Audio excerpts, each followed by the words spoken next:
Kepada Tuan dan Puan, para anggota DPR yang terhormat, apa kabar hari ini? Sepertinya tak sebaik biasanya. Sama, di sini pun begitu. Kita semua memang sedang diuji. Hidup memang tak selalu baik, kan? Seperti kami-kami ini, Tuan dan Puan juga mungkin lebih banyak bekerja di rumah. Kalau lihat siaran sidang atau rapat terbuka di gedung DPR sekarang sih kelihatannya banyak kursi yang kosong. Tapi biasanya juga kosong kan ya? Tuan dan Puan anggota DPR yang terhormat, saya perhatikan parlemen-parlemen negara lain fokus melawan corona. Tapi rasa-rasanya isu-isu yang keluar dari Senayan belakangan kok kebanyakan tidak terkait corona ya? Kami malah membaca DPR bersemangat membahas isu-isu lain.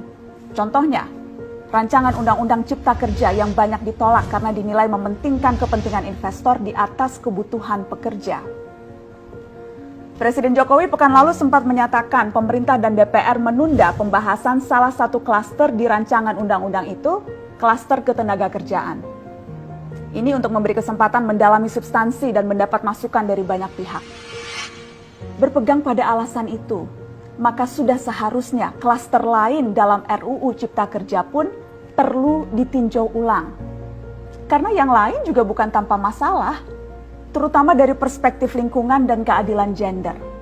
Tidak cukup hanya menunda pembahasan satu klaster saja. Ada juga RUU lain yang masih nekat mau dibahas. Ada RUU KUHP yang tahun lalu diserbu unjuk rasa. Lalu RUU pemasyarakatan. Ada koruptor yang sudah ngebet pengen bebas kah? Apa kabar Pak Yasona? Terus terang saja, membahas undang-undang yang menyangkut hajat hidup orang banyak di masa seperti sekarang ini terlalu mengundang curiga. Gara-gara pandemi yang pada jatuh cinta saja berani menunda nikah loh. Ini kok DPR buru-buru banget kayak lagi kejar setoran? Tidak ada undang-undang yang tidak penting, semua penting. Justru karena undang-undang itu penting, aneh jika pembahasannya diseriusi di waktu seperti sekarang. Saat dimana perhatian dan konsentrasi kita sedang terkuras bertahan hidup di tengah wabah. Produk hukumnya pun berpotensi cacat bila tidak memenuhi ketentuan, dan rasanya belum ada aturan pembahasan RUU secara virtual.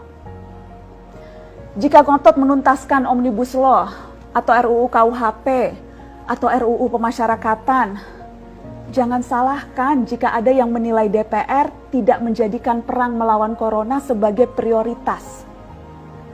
Saya percaya setiap tindakan dan keputusan di masa krisis mencerminkan skala prioritas. Atau memang inikah prioritas wakil-wakil rakyat kami saat ini? Bikin ribut juga jelas tak seharusnya jadi prioritas.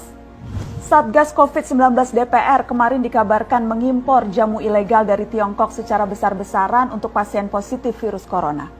Satgas kemudian membantah itu, katanya ini diproduksi di Jakarta dan merupakan sumbangan Wakil Ketua DPR RI Sufmi Dasko yang akan dibagikan gratis ke berbagai rumah sakit.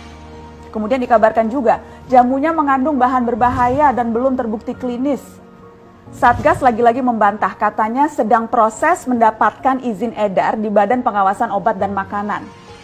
Sedang itu berarti belum kan ya? Tuan dan Puan yang terhormat, niat baik pun perlu proses yang baik. Proses yang semrawut hanya akan disusul polemik. Sementara sekarang kita sedang banyak-banyaknya menaruh harapan kepada negara. Tindak tanduk DPR salah benarnya akan selalu dilihat. Makanya sempat ramai juga warganet mengkritik Satgas COVID-19 DPR RI yang berfoto mengenakan APD saat hendak berkunjung ke rumah sakit darurat Wisma Atlet menyerahkan sumbangan DPR. Ini dinilai melukai hati masyarakat. Tenaga medis kita saja bertaruh nyawa benar karena kekurangan APD. Tidak ada yang meragukan jumlah sumbangan DPR. Kami yakin pasti banyak, namanya juga DPR, beli ribuan rapid test saja mampu, ngeborong jamu apalagi. Tapi ini soal rasa dan empati. Kecuali ya, kalau yang dipakai anggota DPR itu APD yang lain, alat pelindung dewan. Salam hormat dari kami yang kalian wakili.